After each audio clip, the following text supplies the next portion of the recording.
Before we dive into the world of functions, let's understand the concept of relations between sets. A relation is a correspondence between two sets, a set X and a set Y.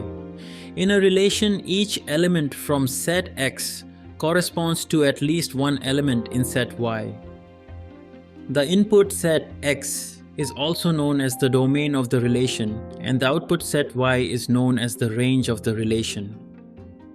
A function is a special type of relation where each element in the domain corresponds to exactly one element in the range. Pay special attention to the fact that each element in the domain corresponds to exactly one element in the range. This means not every relation is a function. For example, we can't have a situation where an element in the domain corresponds to multiple elements in the range. However, it is perfectly fine for an element in the range to correspond to multiple elements in the domain. In other words, a function can have multiple inputs that map to the same output. A relation can also be represented by an equation as well. In fact, the relation on the screen is represented by this specific equation.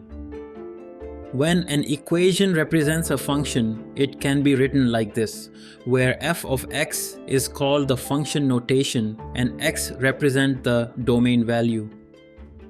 The range values can be calculated by substituting the domain values into the equation. Every domain value will have a corresponding range value. The equation we have been working with is in the explicit form. This form is easy to understand and work with since y is isolated on one side of the equation. If the equation is not in the form where y is isolated, it is called the implicit form, where the relationship between x and y is not as clear. Next, let's see if every equation can be considered a function. Let's start by looking at the equation y equals 2x plus 1. This equation is in the explicit form where y is isolated on one side. An equation is considered a function if each element in the domain corresponds to exactly one element in the range. In this case, the equation is a function since each x value will map to exactly one y value. This would be clear if we were to plot the equation on a graph.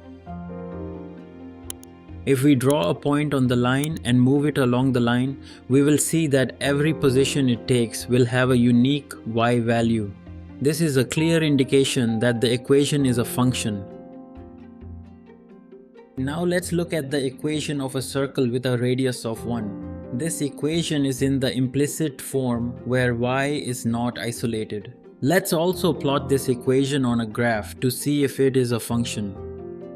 If we draw a point on the circle and move it along the circle, you will notice that every x value will map to two y values. For example, at the x equals 0 position, the y value can be 1 or minus 1. This means the equation is not a function. We can also deduce that the equation is not a function by rewriting the equation in the explicit form. As you can see, the equation will always have two solutions, positive and negative.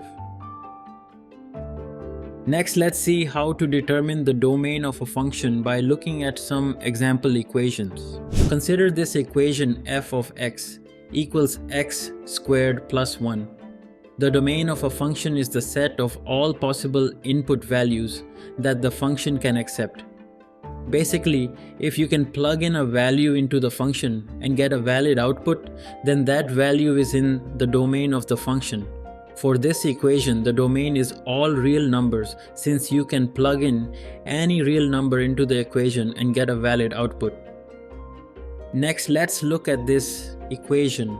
Here there is a possibility that the denominator of the fraction can be 0, and when the denominator is 0, the function is undefined. The only values that make the denominator 0 are 2 and minus 2. So the domain of the function is all real numbers except 2 and minus 2. Let's take one more example. In this equation, the square root of a negative number is not a real number. So the expression under the square root must be greater than or equal to 0. This means the domain of the function is all real numbers less than or equal to 4 by 3. Sometimes, the domain of a function is constrained by the nature of the function itself. For example, consider the equation of the area of a circle. Even though the equation accepts all real numbers, the radius of a circle cannot be negative since it is a physical quantity. So the domain of the function is all positive numbers, even though the equation accepts all real numbers technically. I hope you are following along so far. Let us know in the comment section if you have any questions. Finally, let's look at different operations that can be performed on functions.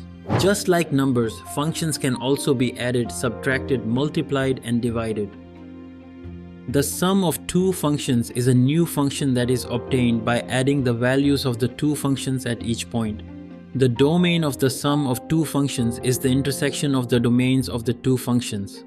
Pause the video and take a moment to look at the example equations on the screen. The sum of the two functions is shown below the equations. Similarly, the difference of two functions is a new function that is obtained by subtracting the values of the two functions at each point. The domain of the difference of two functions is also the intersection of the domains of the two functions. Feel free to pause the video and look at the example equations on the screen as they are self-explanatory. The product of two functions is a new function that is obtained by multiplying the values of the two functions at each point. The domain of the product of two functions is the intersection of the domains of the two functions. Finally, the quotient of two functions is a new function that is obtained by dividing the values of the two functions at each point. The domain of the quotient of two functions is also the intersection of the domains of the two functions. And that's the end of this video. I hope you found it helpful.